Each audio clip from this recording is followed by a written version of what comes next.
इस वीडियो में इलिसिट के चैप्टर 92 और 93 को एक्सप्लेन किया गया है। अगर इसके पहले के वीडियो नहीं देखे हो तो कमेंट बॉक्स में प्लेलिस्ट का लिंक है, जाकर देख सकते हो। चैप्टर शुरू होता है और कैडन बोलता है तुझे अपनी एबिलिटी बढ़ाने के लिए एक्सपीरियंस चाहिए, पर उसके अलावा स्ट्रांग होने के कुछ और तरीके होते हैं। अपनी एबिलिटी को डेवलप करके उसको यूटिलाइज कर, जब तू सांस ले रहा हो या वॉक कर रहा हो तब भी इसको कर। जो तेरे अंदर एनर्जी है इसको गैदर कर और सोच तू इस एबिलिटी का कैसे इस्तेमाल कर सकता है। ये तुझे इम्प्रूव करने में हेल्प करेगी। ईसूल सोचती क्या मैं जल्दी तो नहीं आ गई?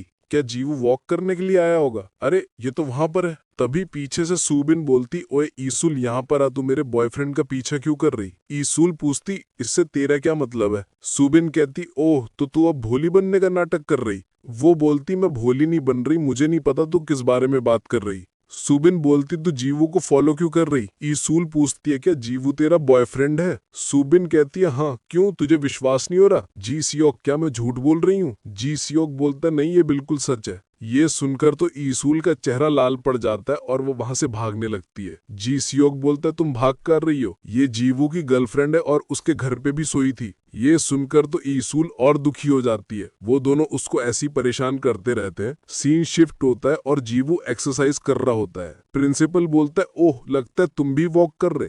वैसे ये वही कैट है ना जिसको तुम कंट्रोल करते हो। मैंने सुना ये बस फाइट कर सकता है। इस कैट के साथ कुछ तो अजीब है। जीवू सोचता क्या इन्होंने नोटिस तो नहीं कर लिया कि मेरी फोर्स कंट्रोल कैडन जैसी है? शायद इन्होंने मेरा झूठ पकड़ लिया होगा और समझ गए होंगे कि ये कैडन है। तभी प्रिंसिपल बोलता है वाओ तुम काफी प्यारे कैट हो, मुझे माफ कर देना तुम्हें परेशान करने के लिए। मैं तुम्हारे साथ खेलना चाहता था इसलिए कुछ स्नैक्स भी लेकर आया हूँ। सीन शिफ्ट होता है और जीवो बोलता है मुझे लगा प्रिंसिपल काफी स्ट्रांग है इसलिए उन्होंने आपको नोटिस ना कर लिया हो। कैडन कहता है हाँ वो काफी ज्यादा स्ट्रांग है, वो बस दुनिया से अपनी स्ट्रेंथ छुपा रहा है। जीवो पूछता है क्या आप उनको जानते हो? कैडन बोलता है हाँ मैं उससे पहले मिला हूँ। हर कंट्री का अपना रैंकिंग सिस्टम होता है पर एक ग्लोबल रैंकिंग सिस्टम भी है और बोला जाता है वो आदमी वर्ल्ड के टॉप 50 रैंकर के अंदर था। टॉप 50 के अंदर होना ही काफी स्ट्रांग माना जाता है पर वो आदमी इन सब से काफी ऊपर था। मैंने सुना था कि बुढ़ा होने की वजह से रिटायर्ड हो गया पर लगता नहीं कि कमजोर हुआ है और तूने उसका डिसाइपल बनने से रिजेक्ट कर दिया है। जीवू पूछता है पर आपको इसके बारे में कैसे मालूम? कैडन कहता है अगर तू उसका डिसाइपल बन जाता तो काफी अच्छी जिंदगी जी लेता, तू उसके साथ ज्यादा कंफर्टेबल और सेफ रहता।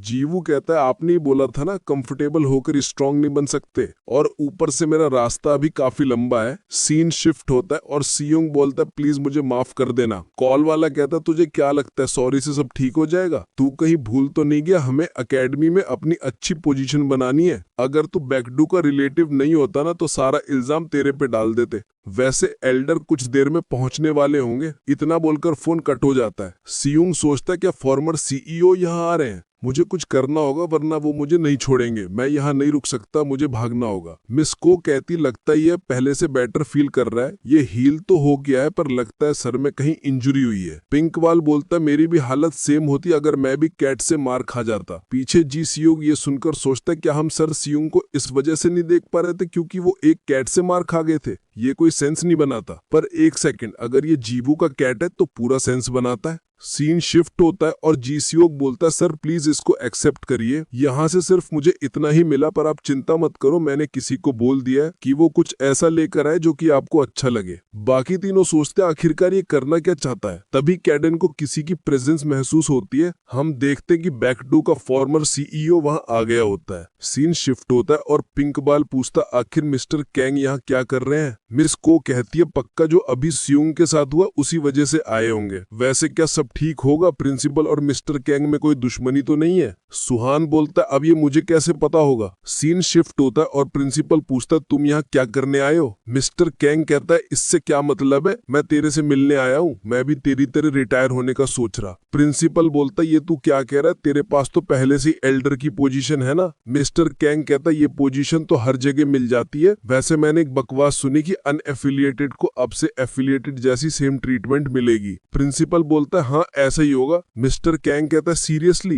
तू उनसे अच्छे रिजल्ट की उम्मीद नहीं कर सकता, पर फिर भी तू उन्हें चांस क्यों दे रहा है? प्रिंसिपल बोलता है कुछ के पास पोटेंशियल है जिससे तुम्हारे बच्चे हार गए। मिस्टर कैंग पूछता है तुझे याद भी है रिस्क? अगर उन्होंने हमें धोखा देकर हमारे खिलाफ हो गए तो तुझे याद नहीं हमें इससे पहले कितनी दिक्कत हुई थी? प्रिंसिपल बोलता है मैं जानता हूँ मुझे इस एकेडमी का प्रिंसिपल बनाया गया है और वो मैं डिसाइड करूंगा कि इस एकेडमी में क्या होगा। सीन शिफ्ट होता है और जीवू प्रिंसिपल को गुड मॉर्निंग विश करता है। प्रिंसिपल कहता है जीवू चलो साथ में वॉक करते हैं, क्या तुमने मेरे ऑफर के बारे में सोचा? जीवू बोलता है मुझे माफ कर दो पर मैंने पहले ही अपना जवाब दे दिया है। प्रिंसिपल कहता है लगता है तुम मेरे सजेशन को अच्छे से नहीं समझे। डिसाइपल और एकेडमी के स्टूडेंट अलग होते हैं जिसमें सिखाने की भी एक लिमिट होती है। मैं तुम्हें मेरे ऑर्गेनाइजेशन की नॉलेज तो नहीं सिखा सकता पर मैं तुम्हें अपने पर्सनल एक्सपीरियंस सिखा सकता हूँ। टीचर और डिसाइपल पेरेंट्स और चिल्ड्रन की तरह होते हैं, ये सब बस अचीवमेंट की बात है। जैसे कि फोर्स कंट्रोल सिखाना आसान नहीं होता, सिर्फ एक टैलेंटेड डिसाइपल ही दूसरों को अपना फोर्स कंट्रोल दे सकता है। तभी जीवू कैडन के साथ बिताए हुए सारे मोमेंट याद करता है और फिर कहता है आपका बहुत शुक्रिया, मैंने अभी रियलाइज किया कि जिसने मुझे ये सब सिखाया वो कितना ज्यादा अच्छा है।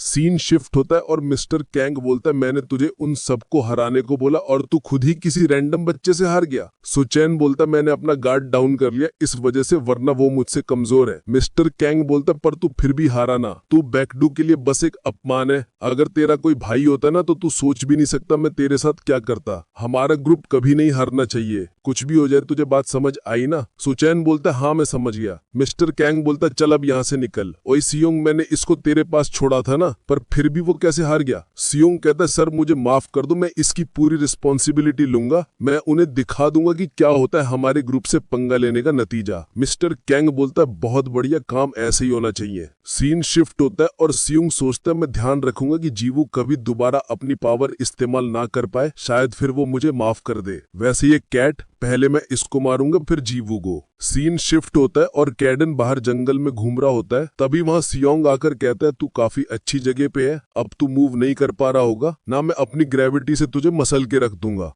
ये पावर होती है एक अवेकेंड वन की। वैसे मैं तुझे बात करी क्यों रहा हूँ, सीधा जान से मार डालता हूँ। तभी कैडन वहां से गायब होकर उसी के ऊपर आ जाता है और फिर कहता है ले अब मैं तुझे कैट की पावर दिखाता हूँ। तभी वहां से काफी तेज की लाइट निकलती है और सियोंग का काम खत्म हो गया होता है। इसी के साथ ये चैप्टर यहीं पर खत्म होता है। नेक्स्ट चैप्टर अगले वीडियो में, तब तक के लिए बाय बाय।